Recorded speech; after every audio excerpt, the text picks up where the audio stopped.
Hello guys, welcome back in your APS channel. आज की इस वीडियो में हम इंग्लिश प्रोज इंटर क्लास की बुक है और जिसका चैप्टर नंबर 4 जिसका टाइटल है होम कमिंग, इसके राइटर है रविन्द्रनाथ टैगोर। इस लेसन की हिंदी समरी की चर्चा करेंगे। First of all I would like to tell you about the writer, poet and novelist mister Rabindranath Tagore. इनके जन्म की बात करते हैं तो इनका जन्म 1861 को कोलकाता में हुआ था। शिक्षा, इनकी एजुकेशन घर पर ही हुई थी। और इनकी अगर फेमस वर्क की बात करते हैं तो इनकी सबसे पोएम का जो फेमस कलेक्शन है वो गीतांजलि है।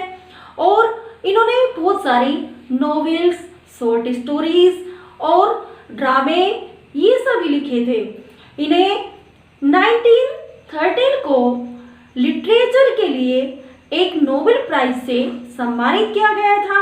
अगर इनकी मृत्यु की बात करते हैं तो इनकी मृत्यु 1941 को हुई थी।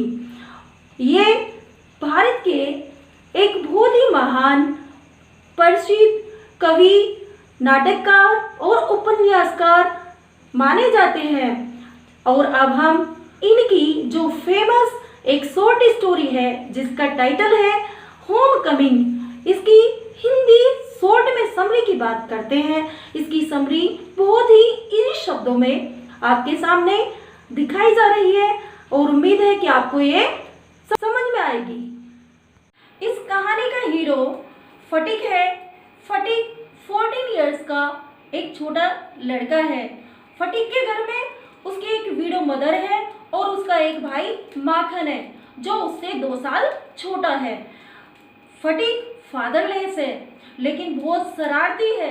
गांव के बच्चों के साथ वो न्यू गेम खेलता है, शरारतें करता है, जिससे उसकी माँ बहुत परेशान होती है।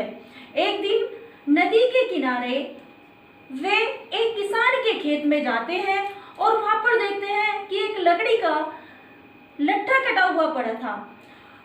फटिक अन्य बच्चों की मदद से उस लट्ठे को भागकर नदी में डाल देता है। इतने में ही जब वो गेम खेलना शुरू करते हैं तो वहां पर किसान आता है और वो बच्चों पर क्रोधित होता है, लेकिन उसे बहुत आश्चर्य भी होता है कि इतने छोटे बच्चे ऐसा काम कैसे कर सकते हैं। आफ्टर दैट वे उस लट्ठे पर बैठकर खेलना शुरू कर देते हैं। तभी फटिक का छोटा भाई माखन आता है और वो उनके खेल में डिस्टर्ब कर देता है। वो उस लट्ठे पर बैठ जाता है। फटिक जब उसे मना करता है तो दोनों भाइयों में फाइटिंग शुरू हो जाती है। रिजल्ट ये होता है कि फटिक अपने दोस्तों की मदद से अपने भाई को लट्ठे सहित नदी में गिरा देता है। माखन उठकर फटिक के चेहरे पर स्क्रैचिंग कर देता है और काफी मारपीट करने के बाद रोता हुआ अपनी मम्मी के पास फटिक की कंप्लेन करने के लिए आ जाता है। फटिक वहीं पर बैठा हुआ उससे पहले नाव वगैरह को भी कई बार वो बच्चों के साथ बहा देता है क्योंकि वो बहुत शैतान था और बच्चों का रिंग लीडर था। वो रिंग लीडर मीन्स मुखिया। तभी वो दुखी होकर एक घास की पत्ती लेता है और उसको मुंह में चबाने लगता है और नदी की ओर आती हुई एक नाव को देखने लगता है। थोड़ी देर बाद उस नाव से एक युवक आता है और फटिक से चक्रवर्ती परिवार का एड्रेस मालूम करता है। चक्रवर्ती जो फटिक चक्रवर्ती स्वयं ही थे, लेकिन चक्रवर्ती जैसे बताया था अभी कि बहुत शैतान था। वे उस गेस्ट को या जो अजनबी था उसको गुमराह कर देता है और गलत रास्ता बता देता है। बेचारा वे अजनबी भटकता हुआ शाम के समय फटिक के घर पहुंचता है। फटिक की माँ शाम को फटिक और माखन का अपने भाई से परिचय कराती है और बताती है कि किस तरह उनका मामा अर्थात दिसंबर जो उनके यहाँ मेहमान बन के आए थे, उनकी माँ की शादी से पहले ही किसी बात को झगड़ा होने के कारण घर छोड़कर चले गए थे और वे वर्षों बाद जब वापस आते हैं तो उन्हें अपनी बहन की सारे दुखों का पता चलता है और उसके विडो होने का पता चलता है। वे भाई इसलिए फटिक के घर अर्थात अपनी बहन का हाल जानने के लिए वापस आते हैं।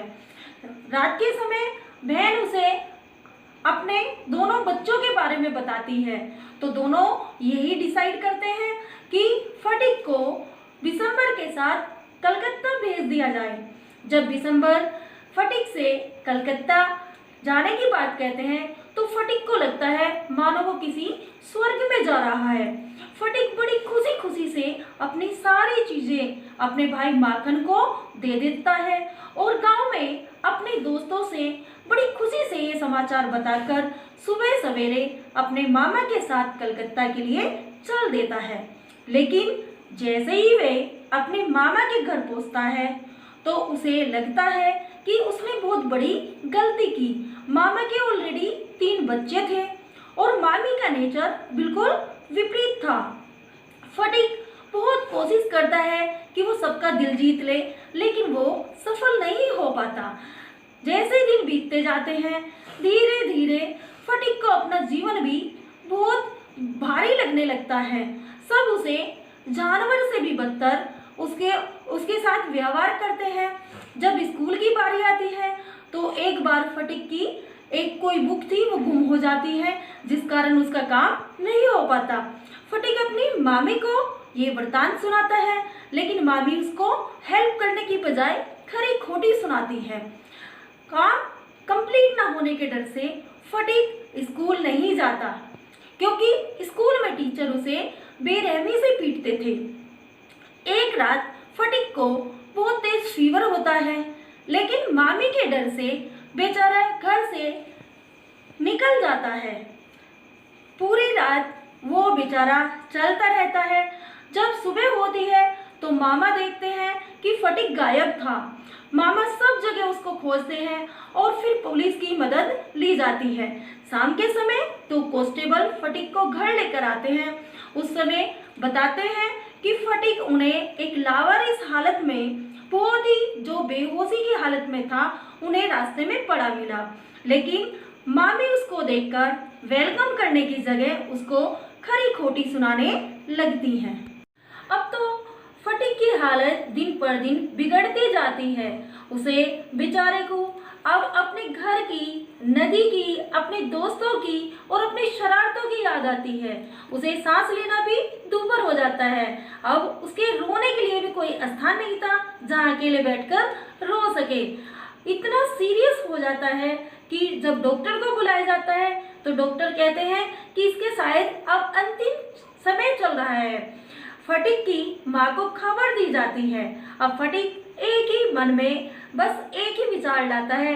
उसे अपनी मम्मी, अपना भाई, अपने मित्र चारों तरफ दिखाई देते हैं और वो इसी डायलॉग को कहता है कि माँ मुझे घर बुला लो, अब तो छुट्टियां हो गई हैं।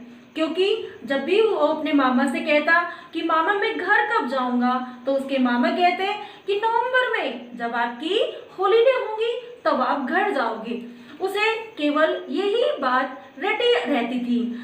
जैसे ही उसकी माँ को बुलाया जाता है तो माँ जैसे कमरे के अंदर प्रवेश करती है, फटिक की आंखों के सामने अंधेरा आ जाता है।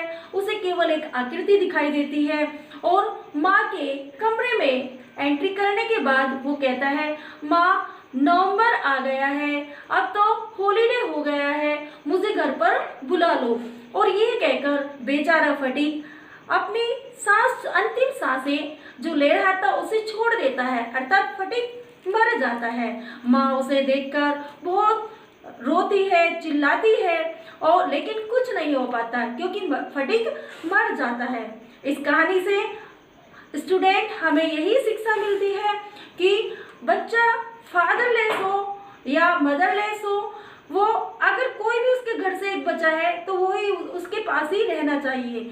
ऐसा बच्चा जो ऑर्फन होता है या कैसे भी दुखी होता है, अगर वो किसी रिश्तेदारी में जाए तो उसे रिश्तेदार बर्डन समझने लगते हैं। अतः सबसे अच्छा अपना घर ही होता है। समझती हूँ ये फटिक की कहानी आपको अच्छे से समझ में आ गई होगी, और आई रिक्वेस्ट यू कि अगर आपको ये कहानी समझ में आती है तो प्लीज़ आप मेरे चैनल को सब्सक्राइब कीजिए, इस वीडियो को लाइक कीजिए और शेयर कीजिए। इसी के साथ थैंक्स टू ऑल।